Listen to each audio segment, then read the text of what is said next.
I'm gonna do the whole thing like this because I'm a pretentious film student.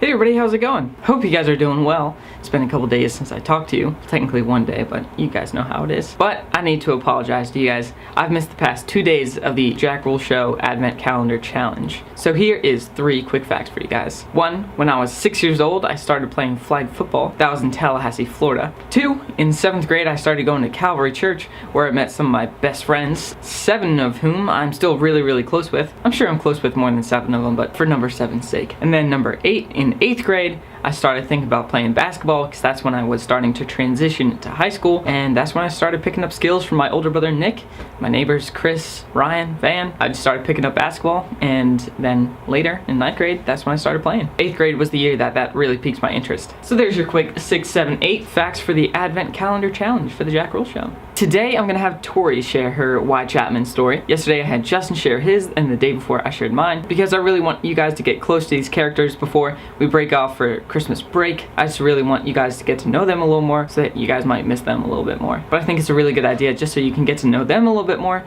get to know our Why Chapman stories, and I think that's something that will provide a lot of value to you guys. So with that, let's hop back to Tori for today's episode.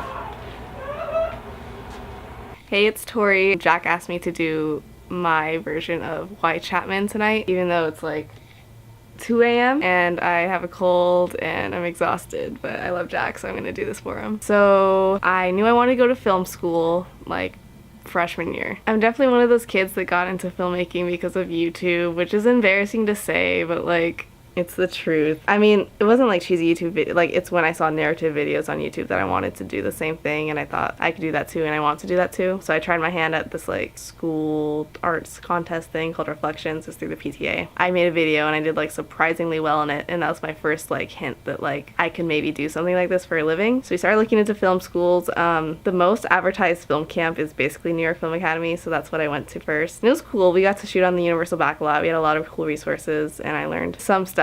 But the year after that, I started looking more into like what the best film schools was. I of course looked at the Hollywood Reporter top 25 film schools for that year, and there were like a few on there, and I saw Chapman, and I don't know, I kind of just gravitated toward it, especially because I knew that it had a summer camp, and I like every summer of high school I went to a film camp, so that was kind of my thing. Like if a school has a summer camp, then I want to go there to test out the school. So I went there. We called it Summer Film Academy SFA. I was there, Joey was there, Emerson was there. That's where we kind of met. The first year I applied to SFA, that was my summer after my sophomore year I was applying for. I didn't get in, and it was one of the most like heartbreaking moments, was not getting into like the school I thought was really cool. But I still had the next year to go, and I emailed them. I said, hey, like what can I improve? I really want to go to this camp. And so that next application process, I took their notes and I applied again, and I got in, and it was just awesome moment, just opening my email and saying, you want to see the Summer Film Academy? So I went to that. It was an awesome experience. What I admired most about being at that camp was like they will not sugarcoat things. Like if something's wrong with your film, they will tell you, and it's not like just to be mean. It's literally just because they know what's going to work in the industry, and they know what's best for you. As much as it's nice to like be reassured, especially as artists, like I know like artists were like so sentimental with their films and like self-conscious about things that we make, but like there's just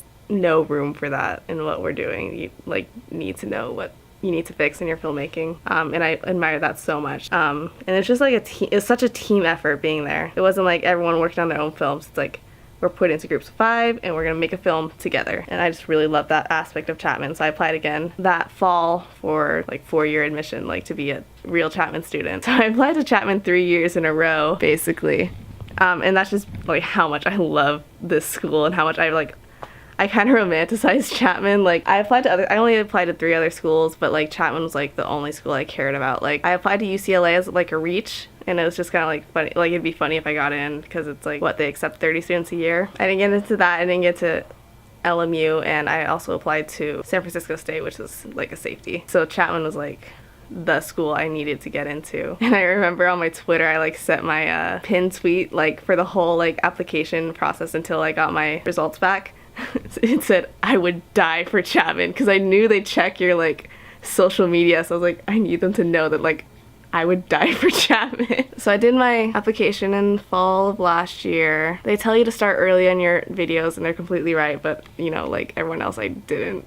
I had been thinking about it since sophomore year when I first applied to the Summer Film Academy, like what am I gonna do for that video? And just nothing ever felt good enough, and that's why like I was so scared to start production on my video because it needed to be perfect, and if it wasn't perfect then I wouldn't get into Chapman because I'm not a good enough filmmaker or something. I'm not a good writer, and that made me very worried when I was doing my essays because I'm not a good writer, and I just knew in my heart that I'm meant to be here at Chapman, and my big fear was that they wouldn't recognize that. Not that I wasn't good enough for Chapman, but that it wouldn't read when I sent my essay to them, that like what I'm trying to show them wouldn't come across, and they wouldn't accept me because of that, not because I'm not a good enough student. So yeah, it's just a very stressful few months waiting for the results to come back. I think film production came out February or March. I think it's February. But like I knew it was coming, and that month like I took a week off from school because I felt sick every day because I was so anxious about what Chapman would think of me. I remember I was at home from school and I was sitting on the couch and I got the email saying, you know, we have updated your admission status. And I was like, okay, it's here.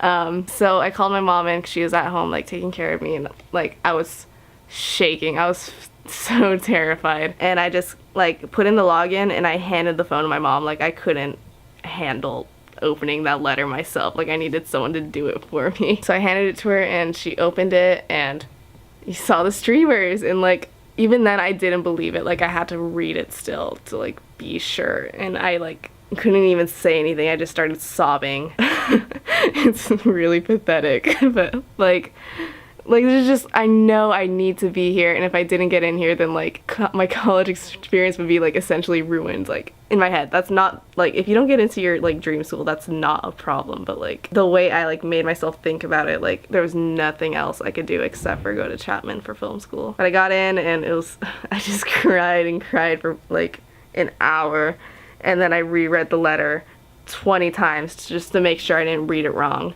A huge fear of mine was that I read it wrong, and I didn't, and I shared it with all these people, and like not because I was proud of getting in, but because I was like, maybe if they read it, they'll read it correctly and tell me I didn't get in. But no, I was in, and later they sent like the physical copy, the big envelope saying that I got in, and I posted the admission letter to the fridge, and I read it like every day when I pass by it just to make sure like I'm really a Chapman student, right? Like I actually did that. I don't know, it's just honestly like one of my proudest accomplishments was getting into Chapman. I just like how small it is. I like the community. I like that we're all working together on something. I like that I can emphasize in sound, which is like, I feel like other schools don't do that. I like the major is film production, not film studies. I know that other schools do like film and TV just generally, and that like because it's called that, they're allowed to like sit more on like theory kind of practices instead of like actually going out and making films. But since it's like film production, like we have to make films in order for like it to be logical for us to like say, hey, I got my bachelor's in film production. And I love that we're on set every week. If you want to be, you could be on set every weekend. Yeah, is that it? Did I talk enough? I'm in love with Chapman. It's my favorite school I've gone to. Oh, I had this joke going after I went to SFA because I bought this sweatshirt while I was there. And you know, college like gift shops, they're super overpriced, especially in the summer. So I spent like $50 on that. And I was like, okay, if I spent this much money on a classy jacket, they better let me in because I do not want to have wasted that much money on a jacket. And I think that's what got me in. I don't think it was anything else. Maybe the tweet that I pinned saying I would die for Chapman, but mostly that I spent $50 on a jacket. So the investment was already there. All right. You're welcome, Jack. This is payment back for this morning. You were very nice to me this morning, and I appreciate that. If it's 4 a.m. and you're editing and you're exhausted, I'm sorry. Eat some Skittles for me. And that's it.